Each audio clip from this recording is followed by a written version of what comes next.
Hi everyone, let us try to understand glycolysis, and this particular lecture is for nursing students. Okay, so glycolysis is the sequence of reactions that converts glucose into pyruvate or glucose into lactate.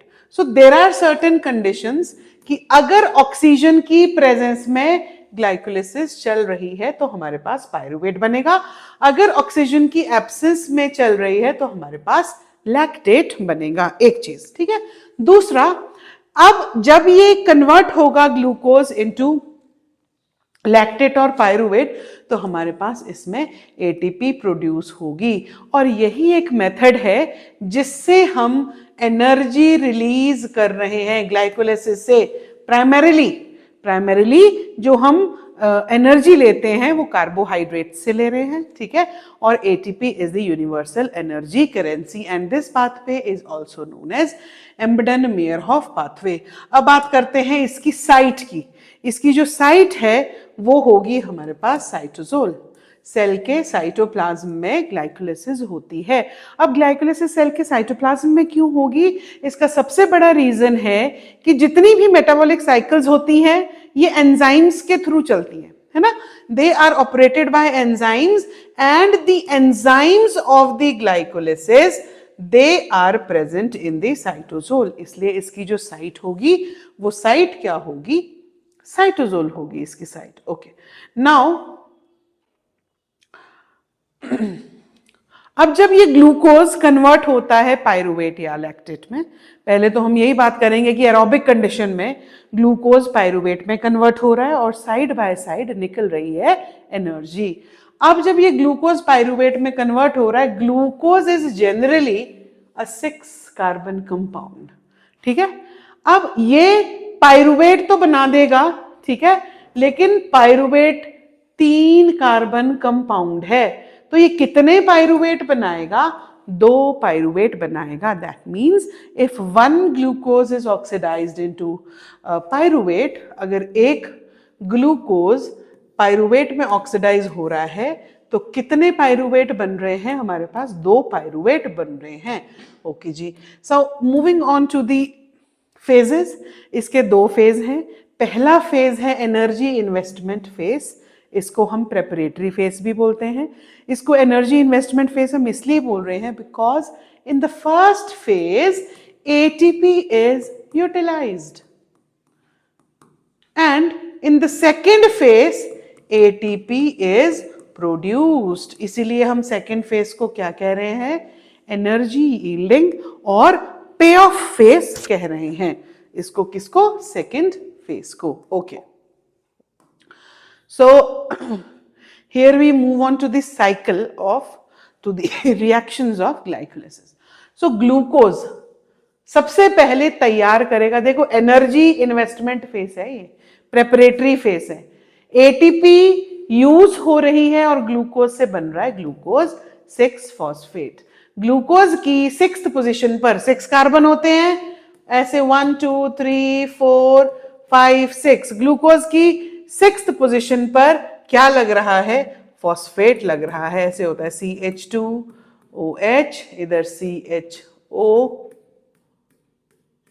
इधर OH, OH, H, H, H, OH, OH, H। सो इसकी 6th position पर क्या लग जाता है? यहां पर phosphate लग जाता है। तो जो फॉस्फेट लग रहा है वो कहां से लग रहा है? एटीपी। इसीलिए इसको एनर्जी यूटिलाइजिंग फेज भी कहते हैं, because energy is being utilised. Now this glucose 6 phosphate. अच्छा, एक चीज और है, यहां पर मैग्नीशियम आयन भी यूज होता है एज अ कोफैक्टर। कोफैक्टर क्या होते हैं? जो एंजाइम्स की एक्टिविटी में हेल्प करते हैं, ठीक है, वो कोफैक्टर्स होते हैं। So now this glucose 6 phosphate it is converted into fructose 6 phosphate with the help of enzyme फॉस्फोहेक्सोआइसोमरेज।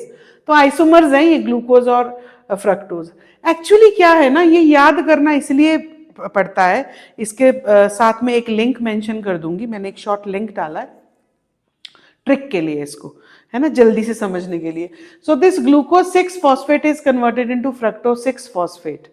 अब अगर आप पूरी साइकिल देखेंगे तो इसमें जो ये इस रिएक्शन का प्रोडक्ट है वो अगले के लिए सबस्ट्रेट बन रहा है एंजाइमेटिक रिएक्शन में, ठीक है। तो इसीलिए इसमें प्रोडक्ट्स बनते जाते हैं, अगली एंजाइम उस पहले वाले प्रोडक्ट को एज अ सबस्ट्रेट यूटिलाइज करती है। तो fructose 6 phosphate is converted into fructose 1,6 bisphosphate. Fructose की 6th पोजीशन पर भी फॉस्फेट लगा, और वो फॉस्फेट कहां से आया? एटीपी के टूटने से। एंजाइम लगा फॉस्फोफ्रक्टोकाइनेज 1। अब इसके बाद देखो बहुत इंपॉर्टेंट स्टेप। वो इंपॉर्टेंट स्टेप क्या है कि हम यहां पे देख रहे हैं कि फ्रक्टोज 1,6 बेस फॉस्फेट, ये एक 6 कार्बन शुगर थी, ये एल्डोलेज एंजाइम की हेल्प से स्प्लिट हो गई 2 मॉलिक्यूल्स में। पहला मॉलिक्यूल था ग्लिसरल्डिहाइड 3 फॉस्फेट और दूसरा मॉलिक्यूल था हमारे पास डाइहाइड्रोक्सी एसीटोन फॉस्फेट। अच्छा, अब ये तो एक 6 कार्बन मॉलिक्यूल था, इससे 2 हमारे पास बन गए 3 कार्बन के। 3 कार्बन ये बना, 3 कार्बन ये बना, स्प्लिट हो गया ये, है ना। ये एक फ्रक्टोज 1,6 बिसफॉस्फेट था, ये 2 में स्प्लिट हो गया। अब यहां पर बहुत इंपॉर्टेंट चीज क्या है कि ये डाइहाइड्रोक्सी एसीटोन फॉस्फेट भी ग्लिसरल्डिहाइड 3 फॉस्फेट में चेंज होता रहता है। इसीलिए यहां पर हमें ग्लिसरल्डिहाइड 3 फॉस्फेट के 2 मॉलिक्यूल्स मिलेंगे। क्यों मिलेंगे 2 मॉलिक्यूल्स? क्योंकि एक तो फ्रक्टोज से डायरेक्ट मिला था, दूसरा इसने भी यही बना दिया। किस एंजाइम की हेल्प से?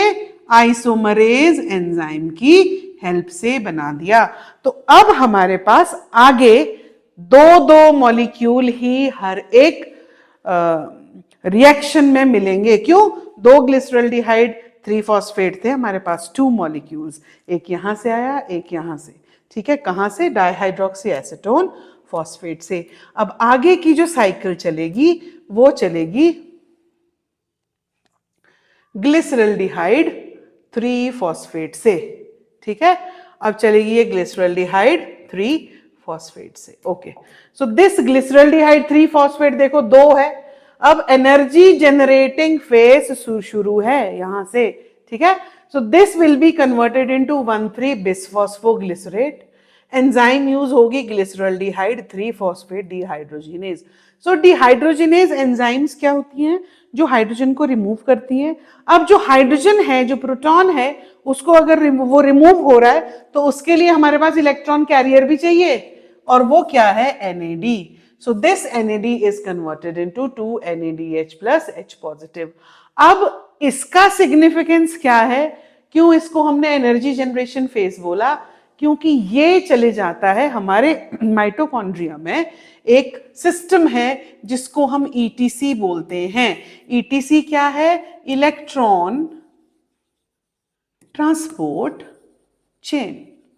Electron transport chain. अब वो इस इलेक्ट्रॉन ट्रांसपोर्ट चेन में जाके भी क्या दे रहा है? ATP दे रहा है। तो ये जो NADH है ये भी इन टर्न ATP ही देगा। कितने देगा वो हम जब कैलकुलेट करेंगे तब बताएंगे, ठीक है। ओके, सो फर्दर ये जो 1,3 बिसफॉस्फोग्लिसरेट है ये कन्वर्ट हो जाता है 3 फॉस्फोग्लिसरेट में। एंजाइम यूज होता है फॉस्फोग्लिसरेट काइनेज, और ये एरो उल्टा बन गया है, आपने यहां पे देखना। यहां पर 2 ADP यूटिलाइज होते हैं और ATP बन रहे हैं। ये फर्स्ट स्टेप है जहां पर ATP बनता है, and this step is also known as the substrate level phosphorylation. Further 3 phosphoglycerate किस में कन्वर्ट होता है? 2 फॉस्फोग्लिसरेट में। और 2 फॉस्फोग्लिसरेट किस में कन्वर्ट हो रहा है? फॉस्फोइनोल पायरुवेट में। किस एंजाइम की हेल्प से? इनोलेज एंजाइम की हेल्प से वाटर निकल रहा है, और ये फॉस्फोइनोल पायरुवेट में जब कन्वर्ट हो रहा है तो उसके बाद फॉस्फोइनोल पायरुवेट पायरुवेट में कन्वर्ट हो रहा है। कहां पर? पायरुवेट काइनेज से। किस एंजाइम से? पायरुवेट काइनेज एंजाइम से। अगेन 2 ATP यहां पर निकलती है 2 ADP की हेल्प से, ठीक है। ये ऐसे निकलती है। एडीपी एडेनोसिन डाइफॉस्फेट प्लस एक इनऑर्गेनिक फॉस्फेट, ये क्या बना रहा है हमारे पास एटीपी। कितने एटीपी? दो ये रहेंगी, दो ये रहेंगी, ठीक है जी। सो एंड में हमारे पास क्या बचा? पायरूवेट। किस केस में पायरूवेट बना? इन दी प्रेजेंस ऑफ ऑक्सीजन। ये ध्यान रहे, इन दी प्रेजेंस ऑफ ऑक्सीजन हमारे पास क्या बन रहा है?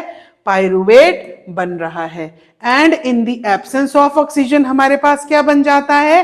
लैक्टेट बन जाता है। अब आपको यहां पर एक इस स्टेप में एक फ्लोराइड दिख रहा हो, ये फ्लोराइड ना इस ग्लाइकोलाइसिस का इनहिबिटर है।